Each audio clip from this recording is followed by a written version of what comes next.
وعلیکم السلام ورحمت الله وبرکاته. یو ورور پوښتنه کړې ده چې یوه ښځه د ښځې په مقابل کې څومره عورت ده. محترمه وروره، ښځه په مقابل د نر کې، یعنی نر ته په نسبت سره ښځه ټوله عورت ده الا وجهها وکفیها، او پاتې سو ښځه په نسبت سره ښځې ته څومره اندازې ته کتلی سي. محترمه، چې یو سړی بل سړي ته څومره اندازه قدر ته کتلی سي. سړی له نامونه پورته له زنګنونو نه کته د بل سړي ته کتلی سي. ښځم د یوې ښځې له نامونه پورته له زنګنو نه کته ورته کتلی سي. دغه مسئله د هدایې ده. وتنظر المرأة من المرأة الى ما يجوز للرجل ان ينظر الیه من الرجل لوجود المجانسة، لوجد موجودوالی د همجنسیت نه. نو د همجنسیت څه د وروره دا تخفیف راولي. په کتاب الکراهیت کې دا مسئله برهان الدین مرغنانی رحمه الله ذکر کړې ده وروره. وعلیکم السلام ورحمت الله وبرکاته. یو ورور پوښتنه کړې ده چې څوک چاته $100 ورکي، ورته ووایي چې دې باندې مضاربت کوه او بیا ماته ګټه راکوه، نو هغه په دې 100 روپیو کې هره میاشت معینه ګټه ورکوي، مثلا یا $80 یا $50. دا جایز نه ده محترمه، ځکه په مضاربت کې شرط دا ده چې دا ګټه به مشاع وي، معینه به نه وي محترمه، مشاع مشترکه به وي. دلته چې هره میاشت کې دته 50 یا 100 روپۍ ورکوي، دا صحیح نه ده وروره. علامه برهان الدین مرغنانی رحمه الله هدایي کې دا مسله ذکر کړې. الله دې جوړ لره وروره کامیاب. وعلیکم السلام ورحمت الله وبرکاته. یو ورور پوښتنه کړې ده چې استغفار څو قسمه ده او استغفار تر ټولو نه افضل استغفار کم یو ده. محترم وروره، استغفار یعنی د الله نه بخښنه غوښتل، د الله نه بخښنه غوښتل، نو تر ټولو نه افضل لفظ استغفر الله من كل ذنب واتوب الیه یا استغفر الله. کته د امام نووي رحمه الله کتاب الاذکار وګوري، کتاب الاذکار کې یو عنوان کړي کتاب الاستغفار، هلته ډېر حدیث راوړي. نو حدیث محترم ډېر راغلي د استغفر الله په اړه باندې، او انواع تقسیم خو یې نه ده کړی چې څو انواع دي. صرف علما کتابونو کې یوه خبر کوي، وای بعضې استغفار داسې استغفار ده چې هغه استغفار ته ضرورت لري، یعنی سړی په خوله وایي استغفر الله، حقیقت کې دی د ګناه نه پرهیز نه کوي، نو دغه استغفار ته ضرورت لري. الله پاک دې روغ جوړ لره. وعلیکم السلام ورحمت الله وبرکاته. یو ورور پوښتنه کوي، د ورور پوښتنه داسې ده چې کله چې یو ماشوم پیدا سي، 40 یا 40 ورځې پوره سي، بیا د هغه ماشوم خپلوان ښځې دوستان هغوی ته څوک روپۍ ورته راوړي، څوک کالي ورته راوړي، څوک خوراکي شیان ورته راوړي، نو دغه مور و پلار ته د دغه شیانو خوړل جایز دي که نه دي ورته جایز؟ نو محترم وروره، علامه ابن العابدین الشامی رحمه الله رد المحتار کې دا مسئله ذکر کړې ده.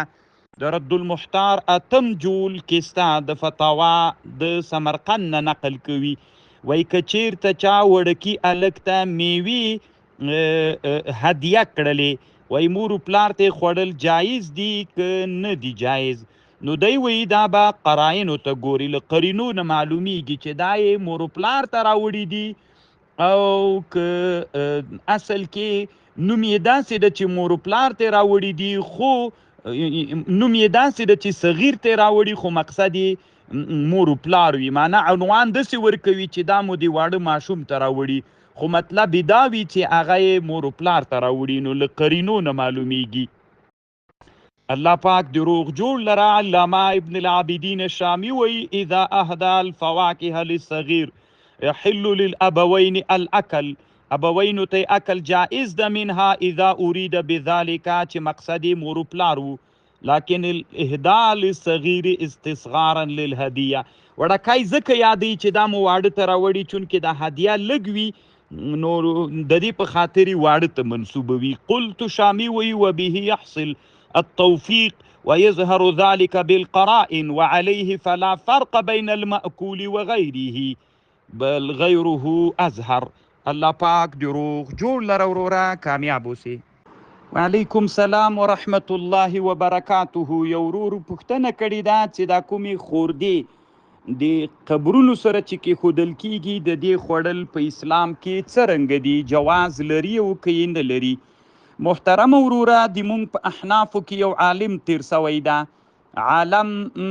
عالم محمد ابن حمزه الآیدینی الحنفی، دا تقریبا 1112 کې تیر سوی.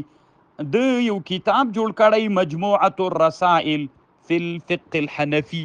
نو یوه مسئله یې په همدغه مسئله فتوا تر غوښتل سوې ده چې اعلم انی سئلت عن الالتقاط ما یودع علی القبور المشهورین بالصلاح من الثياب والبسط وأواني السرج والشمع وغيرها. په قبرونو باندې چې کوم شیان کې ښودلي وي، پرشونه وي، کالي وي یا نور شیان د صالحو خلکو په قبرونو د دې راټولول څنګه دي؟ فاقول وعليه سبحانه المعول وبه تعالى الوذ. نو دی وایي چې دا ټول باطل عمل ده، وعمل عاطل كتصيب الصوائب. دا د جاهلیت په زمانه کې هغه صایبي چې وخانې به یې د قبرونو دپاره یا بوتانو دپاره پرېښودلي، دا همغسې عمل ده. لا تخرج به تلك الاشیاء عن ملک واضعیها. چا چې کېښودل دا د ده له ملکه نه ضایع کېږي، که بل څوک په غلبه پیدا کړي هغه یې نه مالک کېږي. دی وایي وليس لهم اذن في التقاطها وتملكها كسكر المنصور فلا تملك.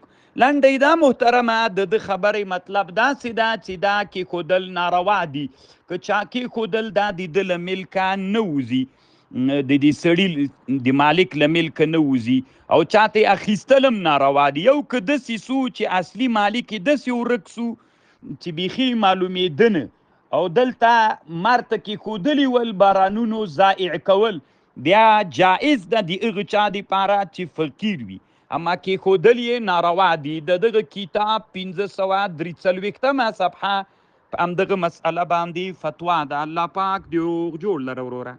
وعلیکم السلام ورحمت الله وبرکاته. یو ورور ملا عصمت الله په نامه پوښتنه کړې ده. د ورور پوښتنه داسې ده چې مثلا اصل کې دا مسله داسې ده، یو څوک له چا سره په کاروبار کې شریک ده، بیا هماغه سړی چې شریک ده ځای ځان سره اجیر و مزدور نیسي. دا څنګه ده؟ لکه د پوښتنه داسې کړي چې ټیکټر یې ده، د 5 ورونو ټیکټر شریک ده، او بیا دا د نورو زده نه ده، چلوي یې یو، نو چې کله یې چلوي نو ده ته مزدوري ورکول کیږي. نو دغه مزدوري ده ته د ټیکټر نه څرنګه ده، جواز لري که یې نه لري؟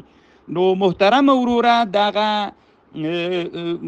د مزدور د شریک مزدور نیول دی په اړه باندې یو عالم تیر سوی، علامه مفتی رشید احمد احسن الفتاوا په نامه یوه فتاوا جوړه کړې، په دې مسله یو ډېر ښه علمي بحث کړی ده.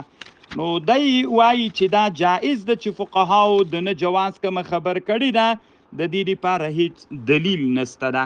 نو محترم وروره که د دې وجې نه دغه علما ورته وایي چې جایز نه ده، نو خو دغه کتاب دی وګوري 6 جلد، نو د اجارې په مبحث کې ښه مبحث ته ده. او که د دې وجې نه ده ته وایي چې دا اجره له خپل عمل نه ده ته ورکول کېږي، نو دا چې په معنا د قفیز الطحان باندې ده، دا خبره بیا صحیح ده وروره. الله دې جوړ لره وروره، کامیاب اوسېږي، الله دې جنتي کا. وعلیکم السلام ورحمت الله وبرکاته. یو ورور د پاکستان نه پوښتنه کړې. د ورور پوښتنه داسې ده، مثلا یو سړی ماسپښین مانځه ته راغی، 3 رکعتونه تیر دی، یو رکعت یې ګیر که، نو دی به دا راتلونکي 3 رکعتونو لمونځ څه رقم ته راګرځوي؟ نو محترم وروره د لمانځه د قضایي طریقه یې داسې ده، اگر چې اختلاف شته د دې کې وروره، په احادیثو کې هم په ستو د مونږ د احنافو په مابین کې هم اختلاف شته ده. داسې به کې وروره چې دی رکعت ته جګ سو، دغه رکعت به هم دی ډک کوي چې دا تنای ځان ته کوي.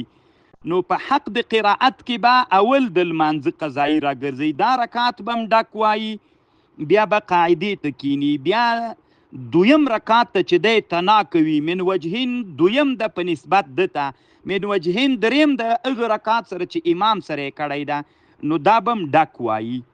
او دریم رکعت چې دا هغه کې به تنه الحمدلله وایي. نو اول رکعت چې له امام سره کړی دا هم تسته ځکه اخرینی و د امام، د ده اخرینی هم تسته، په منځ کې 2 رکعتونه ډک دي. دغه مسئله د امام محمد رحمه الله خبره ده وروره چې د دور المختار متن داسې وایي ویقضي اول صلاته فی حق قراءه واخرها فی حق التشهد. شاملی کی دا قول د امام محمد ده. او بیا ورسته شاملی کی وظاهر کلامهم، ظاهر د کلام د فقها او د احناف اعتماد قول محمد، د امام محمد رحمه الله قول د اعتماد وړ د وروره. الله پاک دی روغ جوړ لره. وعلیکم السلام ورحمت الله وبرکاته. یو ورور پوښتنه کړې ده د کنول په اړه باندې چې دا ستنه کې کنول لګول کیږي، په دې مسحه څرنګه د جواز لري که یې نه لري. نو محترم وروره په دې مسئله باندې ما تحقیق کړی د خادمینو ورونو دغه ورور ته هغه تحقیق راولېږه.